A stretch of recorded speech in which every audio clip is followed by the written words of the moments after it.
Bonjour à toutes et à tous. Alors aujourd'hui, je suis dans un lieu très différent. On est chez Yaka, qui est un restaurant rue de la Madeleine à Liège. Alors Yaka, c'est un restaurant qui met en avant la cuisine et la culture culinaire africaine. Et donc je suis accompagnée de Prince Ilia. Merci de m'avoir reçue. Et l'idée, c'est qu'on va partager plusieurs choses avec vous, et notamment des cocktails, parce que chez Yaka, une des particularités, c'est qu'il y a des cocktails et des mocktails. Et on s'est dit que pour introduire ces petites capsules vidéo, le mieux, c'était de commencer par boire un verre ensemble. Mais j'aurais bien voulu d'abord que tu me dises un mot sur Yaka. Qu'est-ce que ça veut dire en lingala déjà? Alors Yaka signifie venir. Donc c'est une manière d'inviter les gens. C'est une manière d'inviter les gens à venir chez nous, oui. Et la Yaka venir, Yaka visiter. Yaka, c'est viens. Tout simplement Yaka. Et quand même, qu'est-ce qui a fait que donc c'est ton frère et toi qui avez ouvert ce restaurant? Oui, mon grand frère. Voilà, qui marche très bien, c'est un super beau cadre. Mais qu'est-ce qui a fait que tout d'un coup vous avez eu envie de promouvoir la culture culinaire africaine et parce que l'idée c'est vraiment de mettre tout en avant.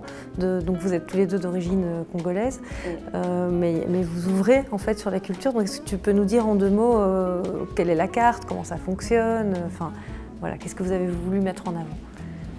Alors, chez Yaka, notre but était de mettre en avant toute l'Afrique, mais pour l'instant nous sommes plutôt concentrés sur l'Afrique de l'Ouest, mais avec le temps à venir nous nous concentrons sur l'Afrique centrale et ainsi de suite. Mais le but est vraiment de pouvoir faire découvrir à des personnes qui ne connaissent pas la cuisine africaine, revisiter, de pouvoir venir, goûter. Parce qu'habituellement, des personnes, quand ils pensent à la cuisine africaine, ils pensent plutôt que la cuisine africaine, elle est plutôt épicée. Alors, épicée, qu'on ne pourrait pas manger. Alors, du coup, nous, on s'est vraiment dit, alors pourquoi pas se lancer là-dedans, pourquoi pas pouvoir faire découvrir, montrer d'autres facettes de l'Afrique que des personnes qui ne connaissent pas.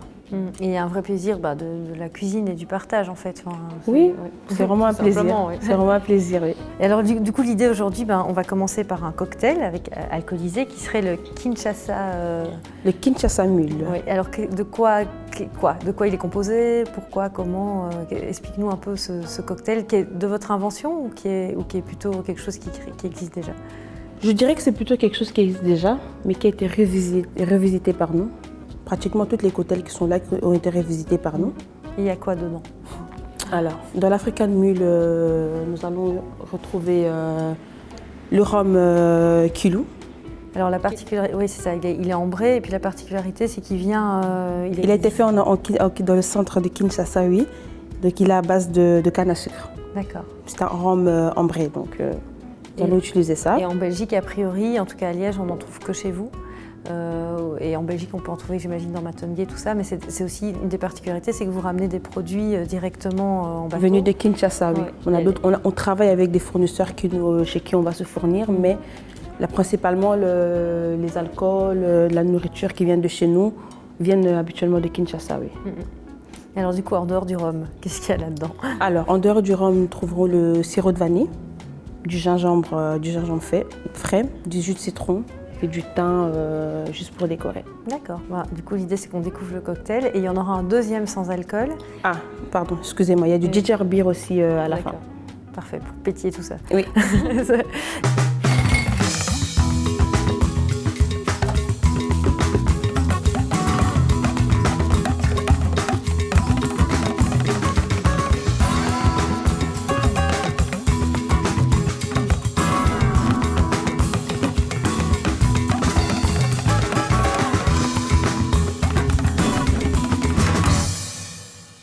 Et il y aura un deuxième cocktail qui va être fait sans alcool, c'est ça? Un mocktail, oui, un mocktail sans alcool, qui est le kimia. Le kimia, chez nous, c'est un prénom, mais c'est un prénom qui signifie la paix.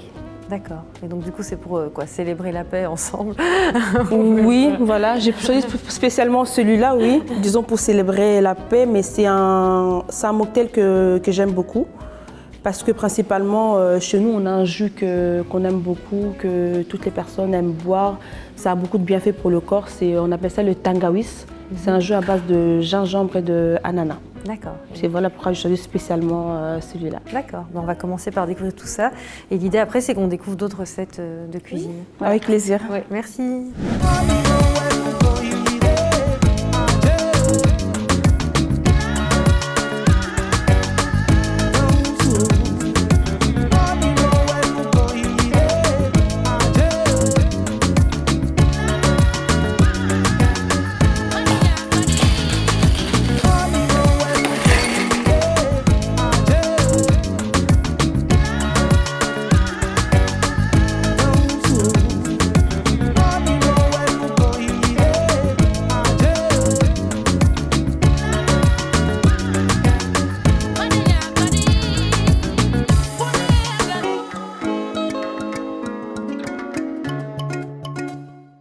Donc toutes ces vidéos sont enregistrées dans le cadre du festival Corps de Texte qui cette année est dédié à la créativité en République démocratique du Congo. Et donc on a la chance de partager avec vous plein de contenus différents, dont les recettes de cuisine. Donc merci encore Princilia. Avec plaisir. Et maintenant nous on va aller boire l'apéro. Ah oui.